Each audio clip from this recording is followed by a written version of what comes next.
and welcome to this interview from Bystanders No More. Today we are speaking with Jonathon Porritt, author, environmentalist, a long advocate for intergenerational justice, about the urgent links between climate collapse, political complicity, and moral courage.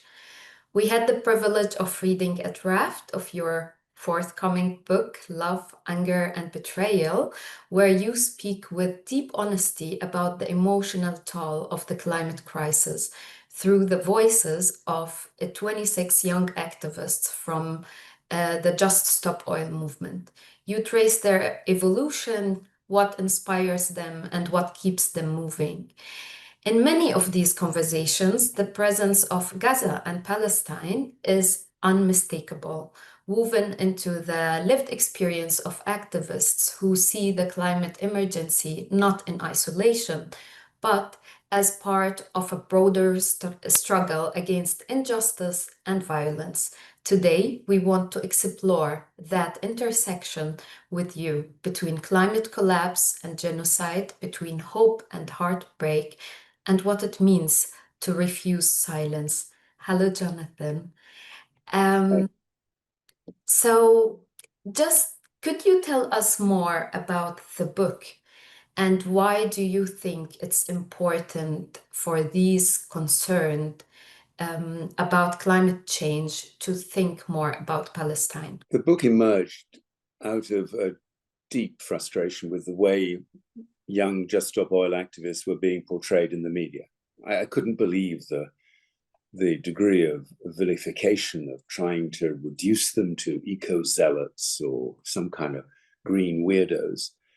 And it struck me that this was such a deliberate misrepresentation of deeply principled, incredibly courageous young people, young in particular. I mean, obviously Just Stop Oil has got many, many activists, but I was working just with those under the age of 28.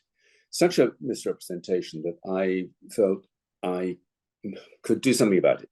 The thing that immediately jumped out at me was the connections they made with so many other issues today, and in particular what's going on in Gaza and in Palestine as a whole. And although a lot of environmentalists, what I call mainstream environmentalists, struggle with the idea that there's some kind of connection between the horror story of the genocide in Gaza and mainstream environmental and climate concerns, for the young Just Stop Oil activists, they weren't struggling with that connection at all. For them, it was absolutely obvious. Of course, these things are connected. Of course, these are both representative of the failure of our contemporary politics and economic system to provide basic fairness and justice and a future for young people. Can you a bit tell us more? Why, if I'm a climate aware person, let's say just I'm concerned about the planet, I'm concerned about the climate change, why should I care about something, especially if I'm, for example, European or Western, why should I care about something that is happening in the Middle East? I hope that there will be very convincing moral and humanitarian reasons why you might care. I guess that the additional reason is that you would be well advised to look at what's happening in Gaza as an indication of the kind of massive destabilization, destruction, breakdown that is unfortunately going to become more and more inevitable in the future because we're not doing what we need to do to create a stable climate for people in the future. And without a stable climate, you automatically end up with social breakdown. I ask this question because we care deeply in Bystanders No More about what we call it the moral middle. So many people are well informed, educated, have strong moral compass, as you just mentioned, but they don't want to become activists or engage in what they see as radical action, perhaps out of fear of backlash or disruption to their lives. What can they do to act meaningfully without feeling helpless? I have not lost my faith in the impact that people's direct engagement can make in all sorts of different ways. I've got lots of friends who are very cynical about writing to your MP, and I think, well, why are you so cynical about that? I know that MPs read these letters. I know that MPs very often are influenced and sometimes even moved by the letters that they get. And we need to bring our politicians into a much greater state of understanding about the tragedy in Gaza at the moment.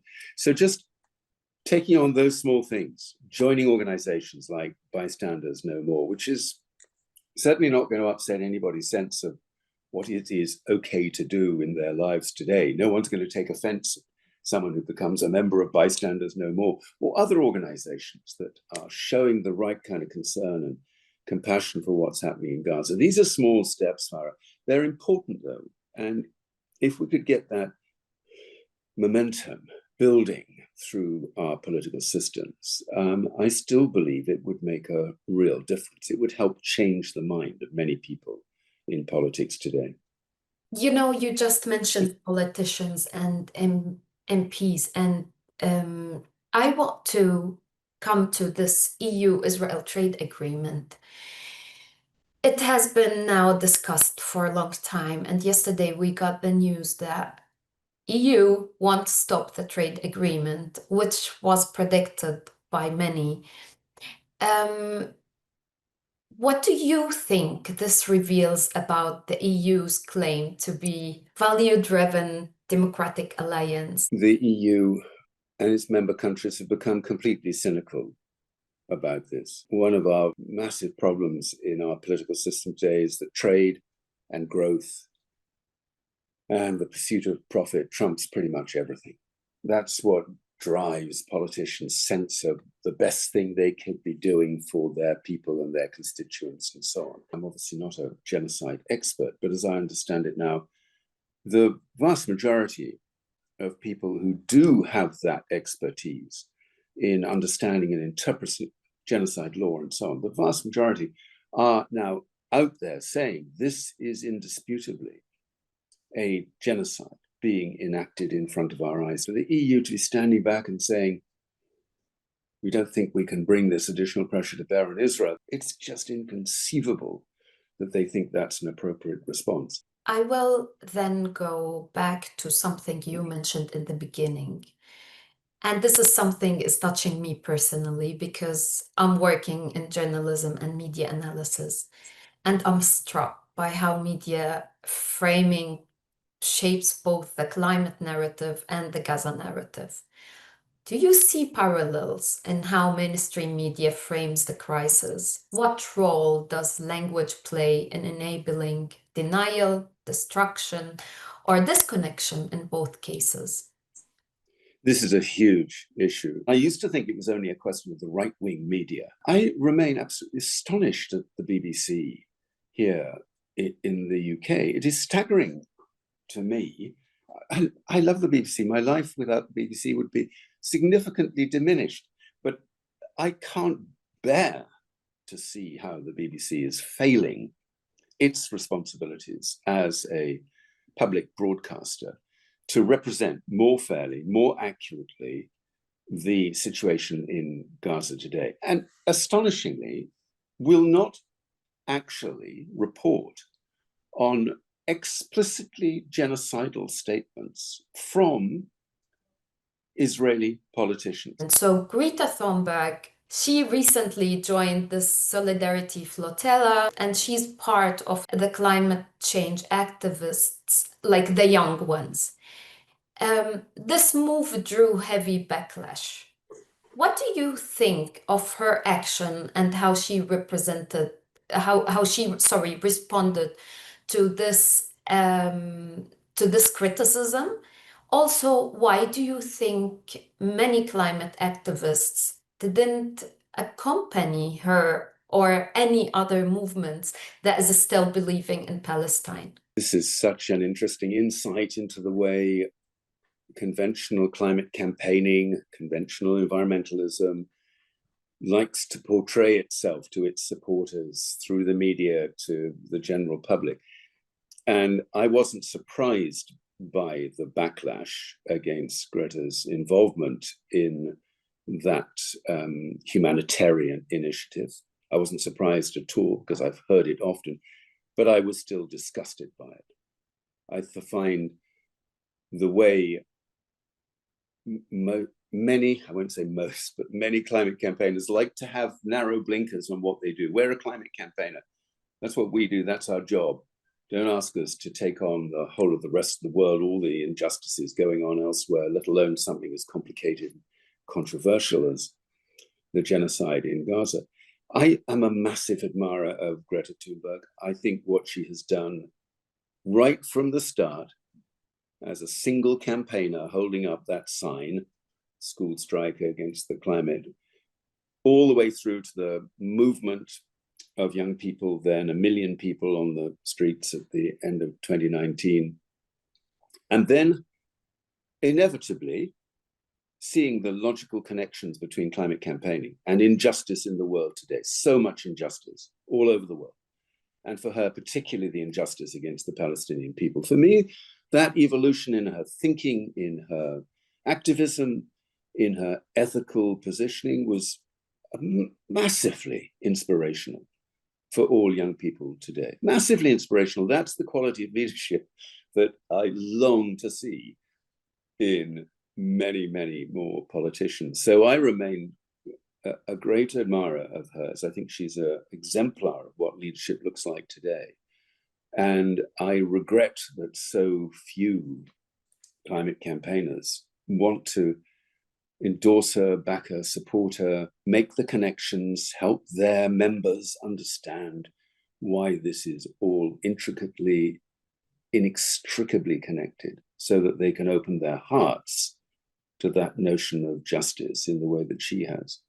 You know, our time comes to an end, so I want to ask you a very last question. Is there anything you feel isn't being said enough about Gaza, about climate justice, or the intersection between them?